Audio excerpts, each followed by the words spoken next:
Lately it seems if Australians aren't fighting bushfires, they're battling floodwaters. These extreme weather events are predicted to become both more frequent and more severe, with the impact of climate change posing complex planning questions for all levels of government. In coastal areas, it's predicted around 250,000 Australian homes will be at risk from rising sea levels and increased storm surges. But so far, the courts seem to be making the hard decisions, with a recent Victorian ruling shattering one family's dream and potentially threatening hundreds of millions of dollars of coastal development. Lisa Whitehead reports.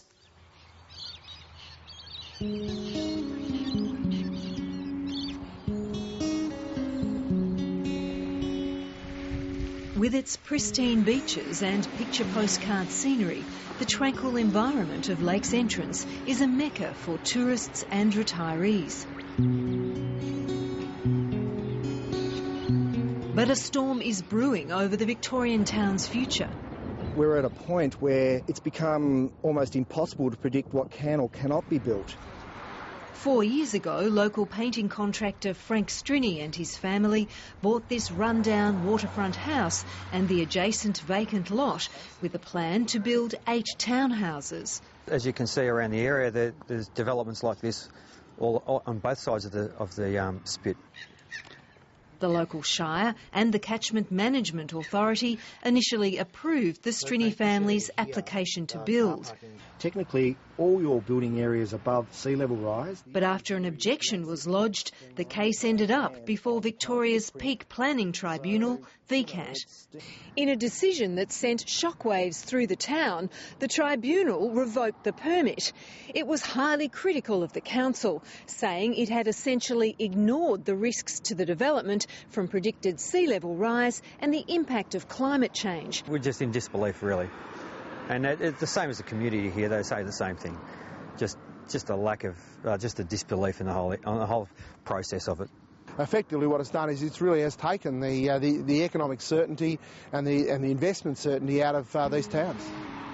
It's the latest in a number of landmark court decisions around the country, blocking development based on the impact of climate change.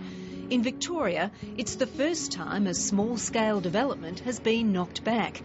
The East Gippsland Shire claims the ruling lacks common sense. The decision to not allow something to happen today because of something that might happen in 90 years' time is a bit like having a sledgehammer to crack a walnut. 3 hours' drive east of Melbourne, Lakes Entrance sits on a man-made channel linking it to the Gippsland Lakes on one side and Bass Strait on the other, making it vulnerable to inundation. This photograph shows the Strinny property surrounded by floodwaters 3 years ago. It's a flood-prone area due to not just water coming up over the low-lying land, but also due to some infrastructure issues, like, for example, the stormwater layer. The stormwater acts as a conduit for the floodwaters to flow into the inner townscape area. A Monash University research project modelled predictions of what could happen to the town as sea levels rise. The Strinny's proposed floor heights were above the existing flood level, and they'd added another 80 centimetres to account for predicted sea level rise by the year 2100. But the tribunal ruled this wasn't enough, saying the development could still pose a risk to residents and emergency personnel, and this low-lying area shouldn't be built up any further. Even if you build it above the 2100 level, you can't build because of the infrastructure, the plumbing, the power and the other underground facilities that you put in place. They're also saying that you can't increase the capacity of the block. There's a real projection going forward that towns like this will look pretty tired in 20 years' time. The tribunal criticised the East Gippsland Shire for deferring the difficult decisions when it said the Victorian government had clearly directed planning authorities to consider the impact of climate change. But the council CEO says it can't be expected to go it alone. The level of information and guidance by governments for councils isn't complete in regards to how sea level rise ought to be dealt with. And it's not simply the case that council can blindly put a line around a map and say, we think this might be vulnerable, but we're not quite sure. Alan Stokes, chair of the National Sea Change Task Force, representing Australia's coastal councils, says its members are caught between a rock and a hard place. The councils are damned if they do, and they're damned if they don't. If they issue a permit, then that permit is likely to be challenged before the Appeals Tribunal or the Land and Environment Court.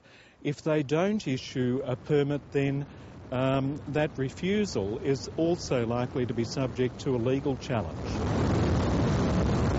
Last month, New South Wales became the first state to introduce detailed coastal planning laws. Councils are urged to reject development and rezoning in defined at-risk areas, with the New South Wales government warning those who ignore the guidelines do so at their peril. Councils that do not take in good faith consideration of those risks associated with those hazards, yes, they're likely to be seen to be liable in the future, and that's a major issue for councils. It is a very difficult issue for the courts to deal with. It's equally a very difficult issue for local councils in coastal areas to deal with, because they're daily faced with having to make decisions which would impact on development in these areas. The Victorian government is expected to follow New South Wales and release its coastal planning laws by the end of the year. But coastal councils are also calling for the federal government to act. A parliamentary report into the impact of climate change on coastal communities was delivered late last year, making 47 recommendations. We sincerely hope that they will respond to these recommendations as a matter of urgency, because the communities of coastal Australia are depending on it. One of the reasons for the slow evolution of planning laws to deal with climate change is because inevitably there will be some big losers. This is one of the difficulties that our society will face, and it will not just be those at Lakes Entrance.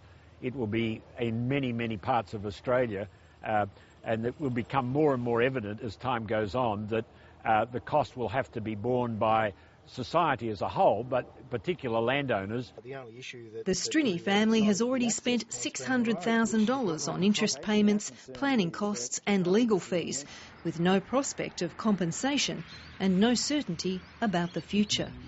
Ethically, I can't sell it. I mean, it's worth realistically nothing at the moment, so I mean, it wouldn't be just to sell a property that knowing that at the end of the day you can't do anything with. That report from Lisa Whitehead.